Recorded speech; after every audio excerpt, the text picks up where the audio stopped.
तर आत्ताच्या क्षणाची एक मोठी बातमी आपल्याकडे येते ती म्हणजे जंतर मंतरवर आंदोलक पोलीस पुन्हा आमने सामने आलेले आहेत। ही मोठी बातमी आपण आत्ताच्या क्षणाची पाहतोय। पोलीस आणि आंदोलक आमने सामने आलेले आहेत। पोलिसांकडून आंदोलकांवर सौम्य लाठीचार्ज करण्यात आलेला आहे। त्याचीच ही दृश्य सध्या स्क्रीनवर आपण पाहतोय। जंतर मंतरवर पुन्हा आंदोलक आणि पोलीस आमने सामने आले। दिल्ली पोलिसांनी अश्रुधुरांच्या नळकांड्या फोडल्याचंही कळतं आहे। ही सगळ्यात मोठी बातमी। दिल्ली जंतर मंतर जवळ आंदोलक आणि पोलिसांमध्ये हा वाद झालेला आहे आणि त्याचाच हा व्हिडिओ सध्या सोशल मीडियावर आपल्याला पाहायला मिळतो आणि आपल्या स्क्रीनवर सुद्धा तो व्हिडिओ आपल्याला पाहायला मिळतोय। जंतर मंतरवर पुन्हा एकदा गोंधळाचं वातावरण झाल्याचं हे दृश्य सध्या आपण स्क्रीनवर पाहतोय। तर पोलिसांनी यावेळी अश्रुधुरांच्या नळकांड्या फोडल्याचंही पाहायला मिळतं आहे। ही सगळ्यात मोठी बातमी आपण आत्ताच्या क्षणाची पाहतोय ती म्हणजे पुन्हा एकदा जंतर मंतरवर गोंधळाचं वातावरण निर्माण झालेलं आहे। पुन्हा एकदा आंदोलक आणि पोलीस आमने सामने आल्याचं इथं या दृश्यांमध्ये तुम्ही पाहू शकता। पोलीस आणि आंदोलक आमने सामने आलेले आहेत। पुन्हा एकदा पोलीस बळाचा वापर इथं केला गेला। सौम्य लाठीचार्ज इथं विद्यार्थ्यांवर आंदोलकांवर करण्यात आल्याचं आपल्याला पाहायला मिळतंय।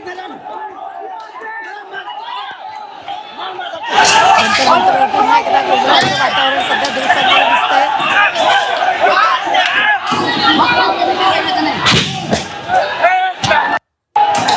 यावेळी धर्मेंद्र प्रधान यांनी राजीनामा द्यावा या भूमिकेवर ठाम असलेले आंदोलक पुन्हा एकदा आपण जर पाहिलं तर आक्रमक झाल्याचं पाहायला मिळतंय। पोलिसांमध्ये आणि आंदोलकांमध्ये पुन्हा एकदा गोंधळाचं वातावरण पाहायला मिळतंय। यावेळी पोलीस आणि आंदोलक आमने सामने आलेले आहेत। तर ही दृश्य आपण सध्या पाहू शकता। पोलिसांनी अश्रुधुरांच्या नळकांड्या सुद्धा फोडलेल्या आहेत। आत्ताच्या क्षणाची सगळ्यात मोठी बातमी आणि दृश्य थेट जंतर मंतरवरून आपल्याला पाहायला मिळत आहेत। पुन्हा एकदा आंदोलक आणि पोलिसांमध्ये हा गोंधळ निर्माण झालेला आहे। त्याचीच ही दृश्य आपण पाहतोय। आंदोलक पोलीस पुन्हा एकदा आमने सामने आलेले आहेत। जंतर मंतरवर पुन्हा एकदा तणावाचं वातावरण पाहायला मिळत आहे। ही दृश्य आपण पाहतोय। अनेक आंदोलकांकडून यावेळी आक्रमक भूमिका घेण्यात आल्याचं पाहायला मिळतं। तर पोलिसांनी सुद्धा पुन्हा एकदा सौम्य लाठीमार केल्याचंही पाहायला मिळतं आहे।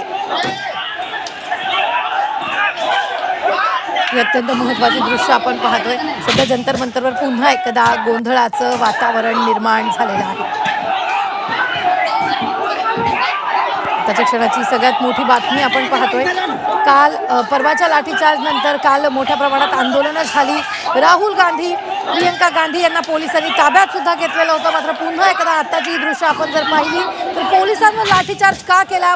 मोदींनी विद्यार्थ्यांची आंदोलकांची माफी मागावी अशी मागणी राहुल गांधींनी आजच्या पत्रकार परिषदेत केली। मात्र आज दिवसभरानंतर आता सध्या आपण जर पाहिलं तर पुन्हा एकदा आंदोलक आणि पोलीस सामने सामने आलेले आहेत। या संदर्भात ताजे अपडेट देत आहेत आपला प्रतिनिधी मनश्री पाठक। मनश्री, पुन्हा एकदा पोलीस आणि आंदोलक आमने सामने आलेले आहेत। काय नेमकं तिथं घडतंय?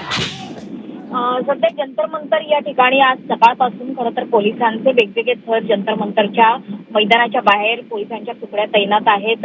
यामध्ये रॅपिड ऍक्शन फोर्स देखील आहेत। जंतर मंतरवरती कुठल्याही प्रकारे आंदोलकांनी बॅरिकेड्सच्या बाहेर येऊ नये याकरता पोलीस सातत्याने आवाहन सुद्धा करत आहेत। मात्र काही वेळापूर्वी जेव्हा पोलिसांची गस्त सुरू आहे त्यावेळेस पोलिसांचं टाळ्या वाजवून किंवा त्यांचं घोषणा देऊन स्वागत सुद्धा या सगळ्यांकडनं केलं जातं। या दरम्यानच पोलीस आणि आंदोलक आमने सामने आल्याचं चित्र बघायला मिळालेलं आहे। मात्र कोणताही अनुचित प्रकार घडू नये किंवा कायदा सुव्यवस्थेची परिस्थिती निर्माण होऊ नये याकरता आता प्रयत्न केले जात आहेत पोलिसांकडून। निश्चित धन्यवाद मनश्री ताजे अपडेट देण्यासाठी। मात्र आत्ताच्या क्षणाची आपण मोठी बातमी पाहतोय ती म्हणजे जंतर मंतरवर पुन्हा एकदा गोंधळाचं वातावरण झालेलं आहे।